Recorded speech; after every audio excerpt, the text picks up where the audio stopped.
Episode 179. This week, we're going to talk about what you're supposed to do if a dog is worried, if a dog is scared, if a dog is being aggressive or acting aggressively. What can we do? This is the Creating Great Grooming Dogs show. I'm Chrissy Newmeyer Smith. I'm a certified professional groomer, a certified behavior consultant for canines, a certified professional dog trainer, a master groomer behavior specialist, an instructor at Whole Pet Grooming Academy, and the owner of Happy Critters in Nashua, New Hampshire. And this, my friends and colleagues, is the show where grooming and training meet. Let's start with, why do dogs find grooming difficult? Why do we have so many behavior problems with grooming? And part of that is because dogs find grooming unpleasant, uncomfortable, and or scary.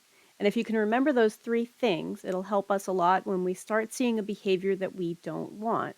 Maybe it's a dog who's really, really silly, who does not want to be still, who finds that unpleasant because he'd rather be playing with the other dog in the other side of the room or playing with you.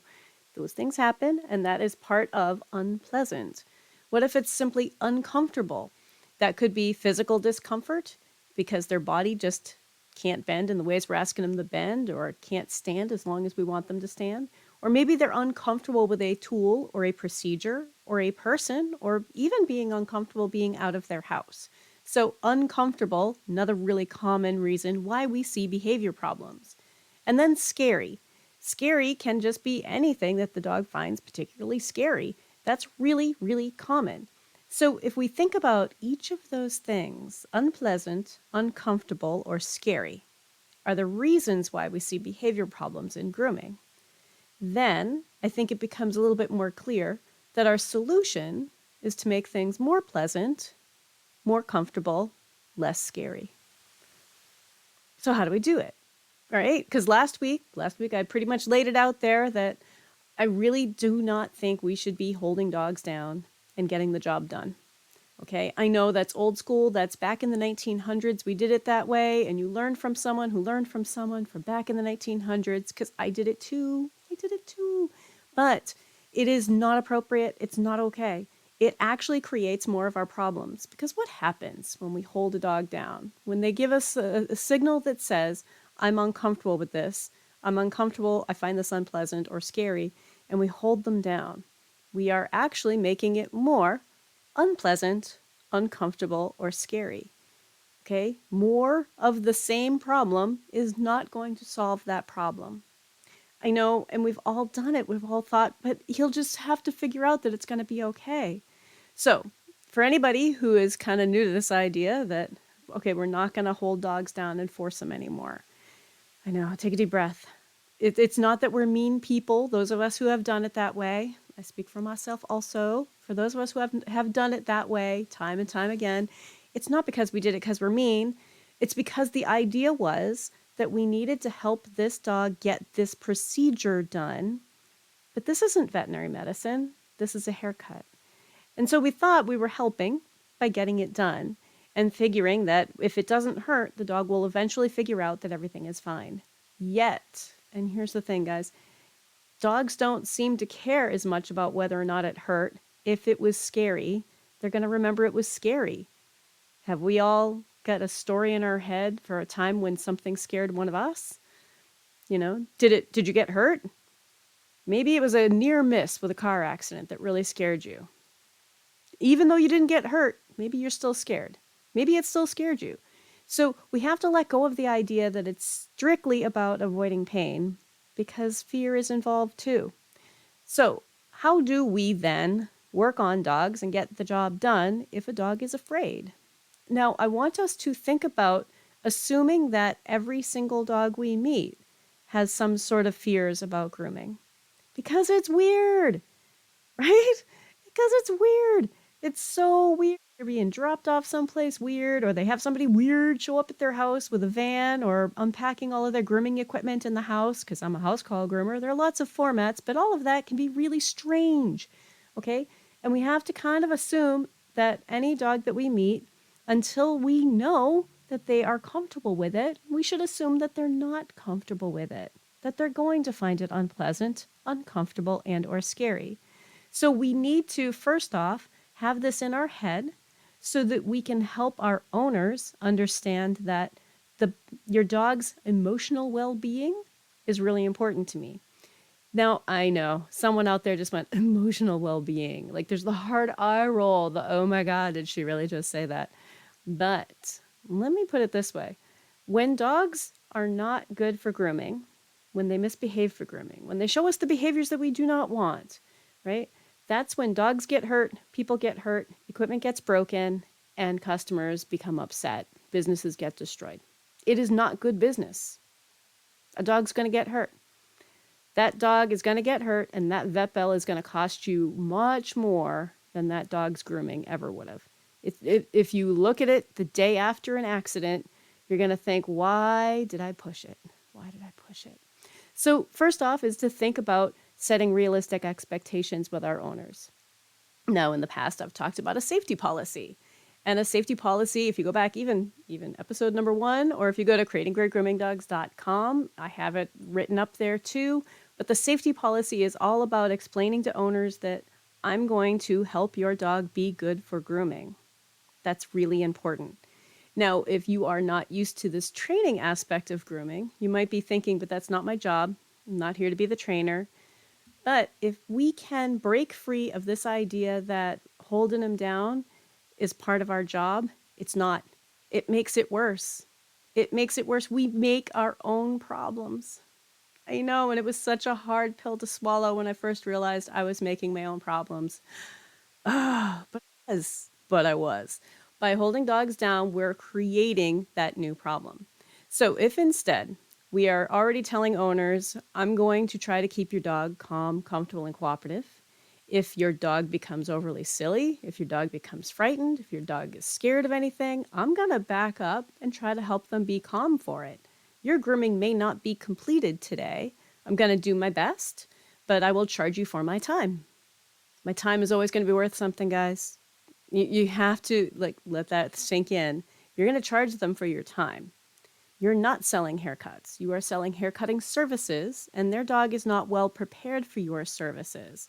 Now, you are going to help them solve that problem by patiently and lovingly and gently backing off when their dog is scared and helping their dog become more comfortable, because that's the long game. So if you are new to that idea, I want you to think about if you have a plan in place, maybe that's I'm going to have you talk to a trainer, or I'm going to have you talk to a vet because this seems like a medical problem to me. Medical problems that can cause behavior problems. Think about itchy skin. Itchy skin can be a behavior problem on the grooming table because we're messing with that itchy skin. Have you guys ever had an itch? Just drives you crazy, right? Dogs don't have kind of impulse control to say, oh, but I need a haircut. So we may be sending them to the vet. We may be sending them to a trainer. We may be sending the owner home with homework, and we may refuse a groom. Now, sometimes groomers start going, oh God, this sounds like a lot of work. And it can be. But I want you to think about if we refuse a groom, what happens is I'm not refusing a dog. I'm refusing an owner who does not line up with my business. So use the same logic that you would use if a dog comes in matted and the owner says, I do not want to pay for extra brushing. I do not want him shaved. I want you to trim all of that hair, and I know best because I know he's brushed out. We brush him every day. And you're the groomer saying this dog is matted. What do we tell them if we cannot resolve it? If an owner just does not want to hear us, what do we tell them? We tell them, I'm sorry, I cannot help you with that. I'm not going to just do a trim over mats, and I'm not going to give you what you want today. That's not in your dog's best interest. We need the same verbiage when we are talking about behavior stuff. Your dog is really afraid of what we're trying to do. Forcing him through things that he's afraid of makes the problem worse. Time and time again, it makes the problem worse. It will never, ever resolve the problem. And that's a bold statement. Let me tell you, it's not going to make the problem go away by holding him down and doing his nails every 6 months. It's not going to make the problem go away. So if we think about it as we set our business policies, we set our structure, and our structure is to teach dogs to be good for grooming and to not make things worse by forcing them through grooming that they are literally telling us they cannot handle. Literally telling us in a variety of behavior ways that they can't handle it. So this is part of why we need to rethink our business model and how we talk to our customers about behavior problems. Because forcing dogs through when they're afraid should only be happening during an emergency medical situation. That is not a haircut. Okay, we have other options, and we're going to talk more about that in the next part. I know that not everyone here wants to become a master groomer behavior specialist, but did you know that I offer other courses too? There's a 4-hour Groom Smart course to learn how to use the 3 C's in your day-to-day grooming. And there's Modern Behavior and Handling for Groomers. Those are both available through the Whole Pet Grooming Academy. They're 4-hour classes. You have 1 month access to complete those. And I will have links for those in the show notes. So when do we start working on a behavior problem? Now, this is a tricky little piece. I think that we start working on a behavior problem before we even meet the dog, simply by changing our mindset about where behavior problems are and what we think is worth our time to work on. The problem I run into is that we as groomers, and non-groomers might not understand this, we as groomers have been trained that you try to get that job done, and it's not until we have trouble as the human doing the grooming, when we start having trouble getting the job done, is when there's a behavior problem. Now, that's a logic chain that we're going to have to change if we want to make the real change for ourselves and for these dogs. It's not when we are having problems getting the job done. It's when the dog is having problems with us getting the job done. So what that means is if you're holding a dog's paw and they're wiggling a little bit, and you hold on tighter and they're wiggling more, and you're holding on tighter, but you're still getting those nails done, okay, that's forcing dogs through trimming. I know someone out there is like, no, it's not, but it is. Let me backtrack a little bit and say, when you are holding a dog's foot and they start to wiggle, this is when you look at what's happening and say, okay, you're uncomfortable with this. Do you need to reposition? Sometimes we're just holding a leg too high. Sometimes we're holding a toe too tight. Oftentimes, groomers are holding too tight because we're still in our mindset that we have to hold on to that leg, and as long as we can hold that leg still and get the job done, then the behavior problem isn't a big deal because we were able to get the nails done, or we were able to get that tail trimmed, or whatever it was. Despite the dog flailing around and fighting, we were able to get it done, so the behavior problem isn't a problem yet. But the behavior problem is a problem for the dog. It's a problem for the dog. So at the first signs that this dog is a little uncomfortable, this is when we should step back and say, how can I help you be more comfortable? Right there, that's your decision point. Okay. If I turn on the dryer and the dog jumps and tries to get away, that's my decision point. Not 5 minutes into that drying with a dog who's been flailing around for 5 minutes. No, at the very first sign, that's my decision point. Okay, let me turn off this dryer for a second. Was it the noise? Was it where I was? What was going on? And try to figure out how to help that dog be more comfortable there in that moment. If I'm holding an ear, if I lift up an ear and a dog yelps, what is my first thought? Do you have an ear infection? Is your ear sore? Is there something scary going on that maybe I didn't see in the room? But it's not after I try to hold that dog for another 10 minutes and now it's become way too difficult for me to safely do my job.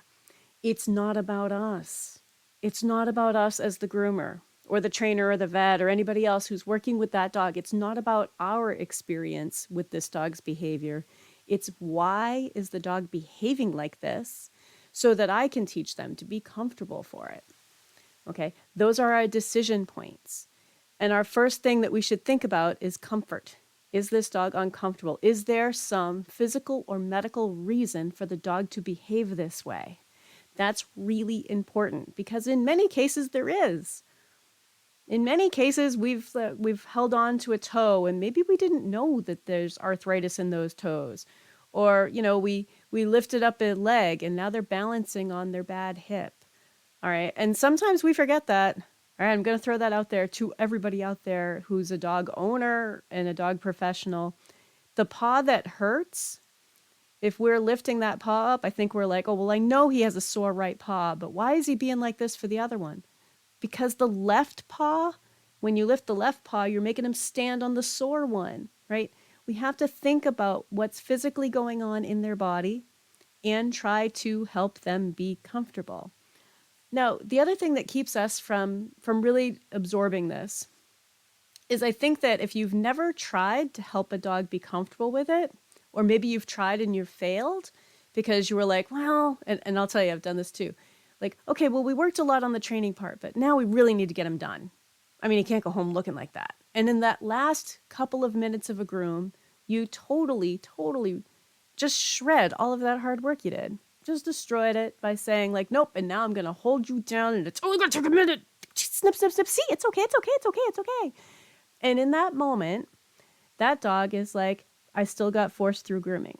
We totally erode any hard work that we've done in those last couple of minutes. This is actually what drove me to start my own business because I was so tired of grooming that way, with the expectation that the grooming always has to be perfect and we can't send them home looking like that. Yes, you can. If owners want perfect trims, they need to bring in a dog who's prepared to be trimmed. I know we're dumping some of that back in the owner's lap, but owners can't do that. Owners can do a lot. They might not have our equipment, but there are a lot of things that owners can do. We can send our owners home with homework. And let me say, the first couple things that I have owners do is just start touching their dog all over with stuff and things. I call it the coffee table game. And I'll have the owners, I don't care if that dog's snuggled up on the sofa next to them while they're watching a movie. They don't have to be standing. They're going to start off with just items on their coffee table. They're going to pick up the remote, rub it down their dog's back, touch their dog's feet with it, the lid of a jar candle, maybe the jar candle, the tissue box, a pen. Just start touching them with stuff, okay? Spend a week just touching them with random objects all over, all over. And that's when owners say, oh, but I don't want him to think those things are toys. Yeah, I know. And that's why I'm having you do it with a bunch of things that aren't toys, because our grooming equipment aren't toys either. So they can take a mild interest, but no, they can't play with it. Because if it's a brush or a comb or a clipper or shears, they wouldn't be able to play with it. So this is about having owners working on stuff at home. And then, of course, keeping their dog calm, comfortable, and cooperative while they're just touching them all over with stuff and things from their coffee table. Then I have owners move on to standing, having their dogs stand while they touch them all over with stuff and things, right? Make this normal. And then when they get into the grooming shop, what happens? We have a different variety of stuff and things. Okay, and then we can refine it more. But at least this dog is learning that being touched all over and handled this way, and maybe standing up, is important. And it's not necessarily a cookie game. It's just hanging out with your dog and touching them with stuff while you watch a movie. So there are things that we can send owners home with. But if you are working toward helping a dog be good for grooming, and you make the pledge to yourself that you're not going to just force this dog through, what happens is usually in about 3 grooming sessions, I can see dramatic change. I know somebody out there just went, what? How many grooming sessions? 3. 3. And usually it's about 3. That doesn't mean this dog is totally trained.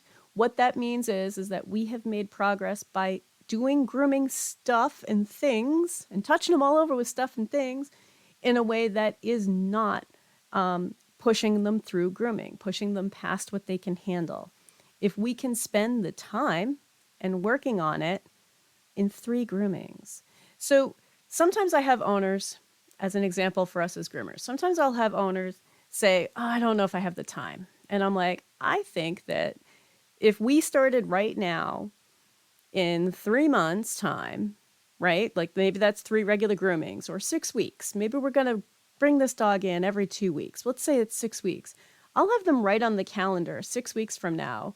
And when that date comes and goes, say, your dog could be totally be doing so much better by now, but you didn't start. And you know what? That calendar date goes by a couple times and they're like, if I had started, maybe I wouldn't be dealing with this problem anymore. Okay?